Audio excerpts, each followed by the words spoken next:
Bonjour les gars, bonjour les filles, bienvenue sur ma chaîne, je suis Emma Christ. Je suis super contente de vous revenir avec cette nouvelle vidéo DIY, tête de lit capitonnée. Oh oui, capitonnée.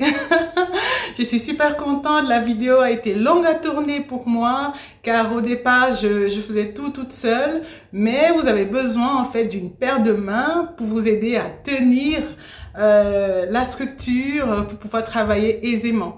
Donc n'hésitez pas à faire appel à vos petites mains si vous avez des enfants ou quelqu'un qui peut vous donner un petit coup de main quoi. À part ça, c'est pas très compliqué à faire.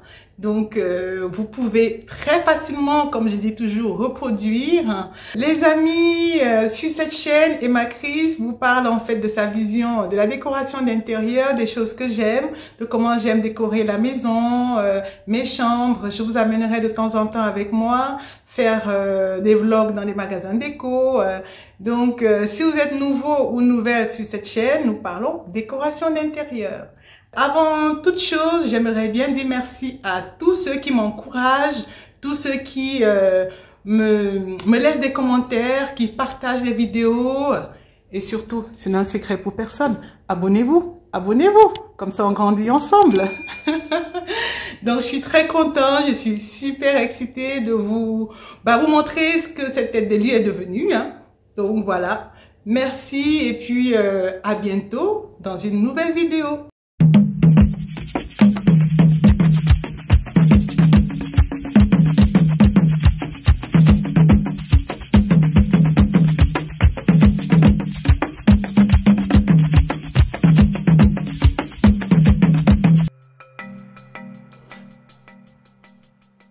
Pour ce projet, nous avons besoin de mousse, d'aiguilles longues, de la ouate ou du moleton en mètre, des boutons, là j'ai choisi des noirs,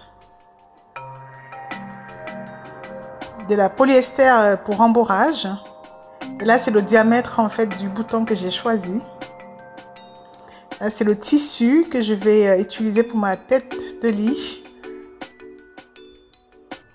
Du fil de tissage, ciseaux, stylo, de quoi mesurer.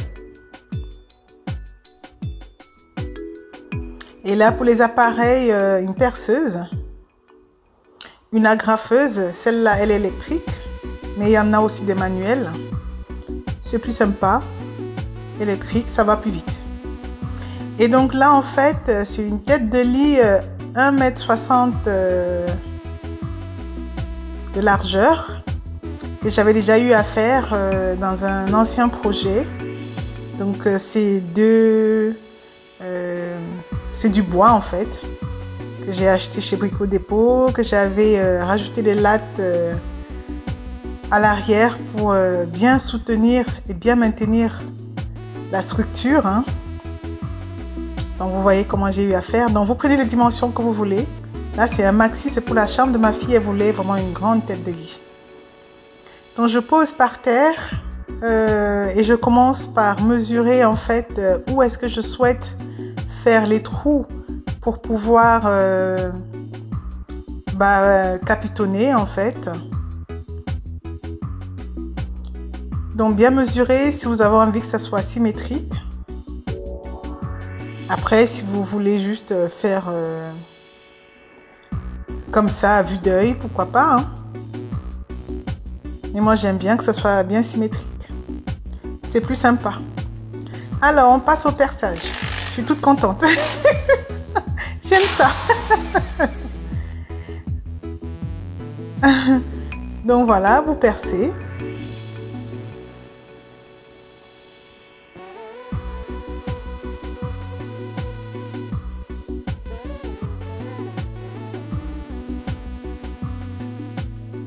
Je fais mes trous tranquillement. J'arrive même à monter sur la structure parce que c'est bien solide. Donc là j'utilise en fait la glue pour pouvoir coller la mousse. Donc je pulvérise en fait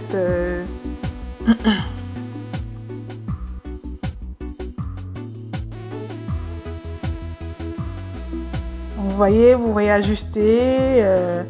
J'ai dû rajouter un petit peu de mousse car c'est ce que j'avais à la maison. Il me manquait un petit bout et puis j'ai pris ce que j'avais. De toutes les façons, les amis, ça va pas du tout se voir. Hein. Donc voilà. Je vais rembourrer parce que je veux que cette tête de lit soit moelleuse. Vous voyez? Donc vous repartissez en fait sur toute votre structure. Ce rembourrage, ça va vraiment rendre la tête de lit vraiment moelleuse. Avant de reposer par-dessus la ouate. Vous aurez pu ne pas mettre le rembourrage et aller directement avec la ouate. Mais moi, je voulais vraiment, comme c'est pour ma gamine, qu'elle soit vraiment à l'aise si elle pose la tête dessus, que ça ne tape pas sur du bois. Que ce soit moelleux. Donc, vous voyez, je fixe un petit peu la ouate sur les planches de bois. Vous avez besoin d'aide d'ailleurs, hein, les amis, hein, pour... c'est elles qui m'aident comme ça à tenir. Hein. Vous voyez? Ah là là, c'est déjà joli. Ça commence à prendre forme.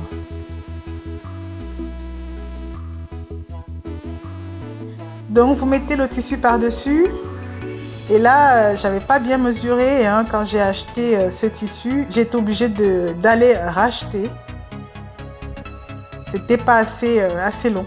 Vous voyez, là, c'est le nouveau que j'ai acheté. Il n'y a plus de plis, d'ailleurs.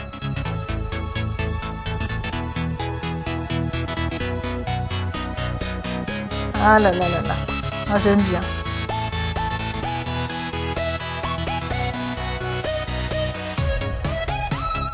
C'est un projet qui nécessite que vous ayez du monde pour vous aider un petit peu, les amis. Hein, parce que tout seul, ça risque d'être un peu compliqué.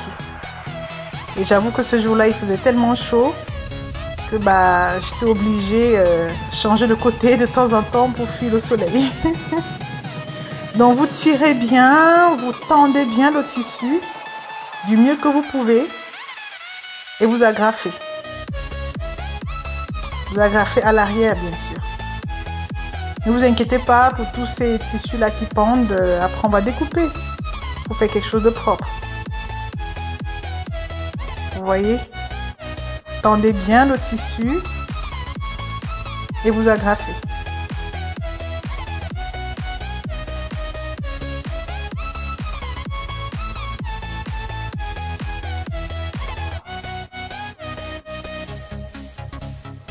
Les amis, si vous êtes en train d'aimer cette vidéo, n'hésitez pas de la partager, de la liker pour que notre communauté continue à grandir.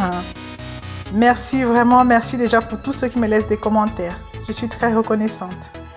Franchement, merci beaucoup. Là, la chaîne vient juste de commencer et nous commençons fort, les amis. Je suis très, très contente de votre soutien.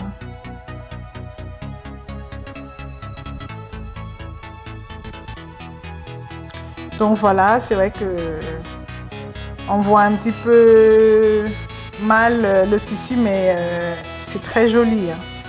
C'est un blanc cassé en polyuréthane, c'est très joli, ça fait simili-cuir, c'est vraiment joli, très joli.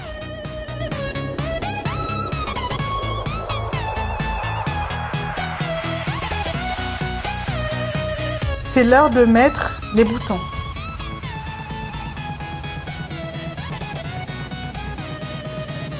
Alors, on commence par mettre l'aiguille déjà sur lequel on a enfilé du fil. Hein. Vous envoyez par le trou que vous avez fait tout au début là. Vous voyez comment je fais. Voilà. Et là, c'était la bêtise que j'ai eu à faire. Regardez bien les amis. J'ai essayé de renvoyer, mais j'ai fait les trous trop petits. Donc, je vous conseille de faire des plus grands trous. Regardez, c'est pour ça que j'ai tenu à vous montrer vraiment cette séquence. Mon trou était très, très petit. Donc, du coup, il a fallu que je use encore de mon imagination pour savoir comment j'allais pouvoir capitonner sans refaire des trous. Regardez.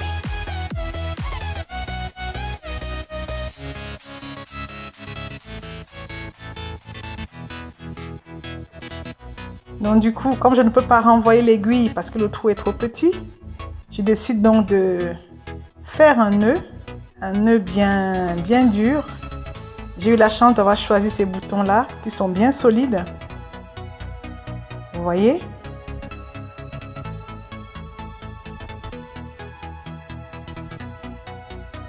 Ensuite, je vais aller de l'autre côté, bien tirer, vous voyez, pour pouvoir enfoncer très fortement le bouton pour pouvoir le capitonner. Donc voilà, c'est l'astuce que j'ai trouvée pour pouvoir faire marcher ma procédure. Donc du coup voilà à l'arrière ce que je fais. J'agrafe, je tire fort parce qu'il faut tirer fort pour que ça puisse être vraiment capitonné. J'agrafe de nouveau. C'était un peu pénible les amis, je vous le dis.